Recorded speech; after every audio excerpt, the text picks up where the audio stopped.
Oo, Miss ka na, oo. tita. Kung pwede nga Kasi lang kasama ka sa loob eh. kaya nga. Kasi Oo. at this age na sa mga teenager ngayon, I think mas importante sa kanila yung friends nila. Lalo na Kasi sa age mo. that's sa age nila. That's why I'm so thankful kung mamiss niya ako. True, tita. Oo. Oo. I Kasi, think maraming makaka-relate diyan ng mga moms na merong mga teenagers na merong ganyan na parang makaka-relate sila sa akin na at yung mga teenagers mas preferred nila na nandun sila sa friends nila at that age po, no? at that age, yeah. Oo. Pero ako, Meron akong nag-message relate here. sige, relate Oo. here namin Oo. nakakita. Oo. Kaya kay Ako din, tita, share ko lang po, no? Kahit share lang po. Na ganyan din ako nung age ko. Pero nung mga nag-23 na, 24 na, hindi na, naging homebody na po ako. Mas gusto ko na sa bahay. Doon ko na na-appreciate yung presence ng yung inyo oo. sa bahay. I Oo. I think you have to go through that period na yung teenager na, oh, I don't need my mom. You need your mom only for if you need money. Mhm. Oo, oo. Yun lang. Mag-aano lang yun sa akin. Mom, can you please send me money for, I'm going to buy this and that. Yung ganun lang siya. O, Oo. napak-sweet niyan yan. Mhm. Pero other than that, friends, friends, friends. Alam ko, Oh, which tita, I parang, understand. ano po, naglalambing daw muna siya sa inyo. Pagka may Ay, oo, gusto. ang galing niya mag-sweet talk. Ay, sample daw, Ang tita. galing niya. Ano sinasabi, Ang tita?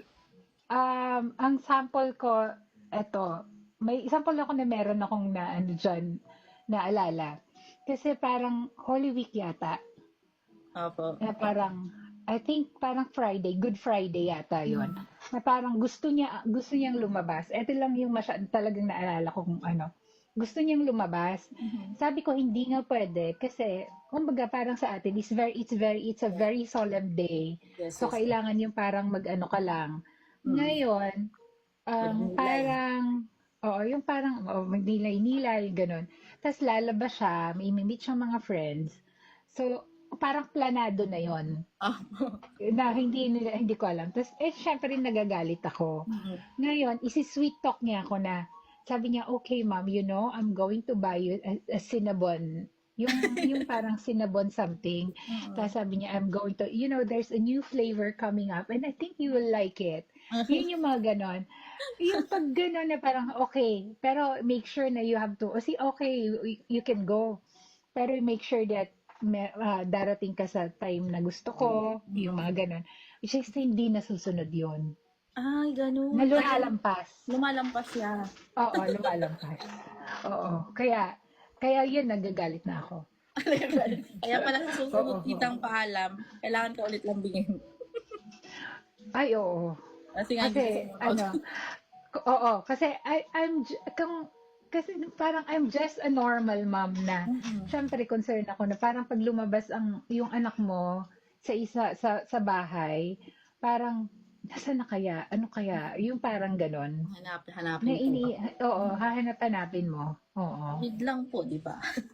Oo, kaya nga. So, eto po yung next question. What is JK's favorite destination here sa PH po? Yung Sa parang sasabihin niya sa Philippines, yung gusto niyang puntahan pagdating na dito. oh, gusto niyang puntahan ang Palawan. Talaga. Pinag-uusapan nila ng daddy niya yung gusto niyang pumunta sa Palawan. Mm, pero di pa po siya Oo. nakapunta doon or nakapunta na po siya. Hindi pa kami nakapunta ng Palawan. Oo. Yun yung plans namin.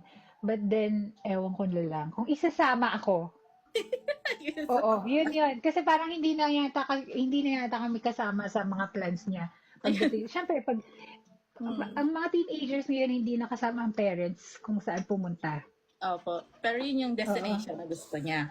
Oo, yun Oh, yung ang ganda dun. destination na gusto niya. Oo, oo, oo, oo nga. And si Jaren po ba is makalolo at makalola po? I think kasi yung both na father niya is patay na. Sorry po. Oo, okay lang. Matagal na. Siguro nung yung father ko is namatay, mga 3 or 4 years old pa lang siya. Mm. Tapos um, ano ba yun? Yung pati yung side ng nung husband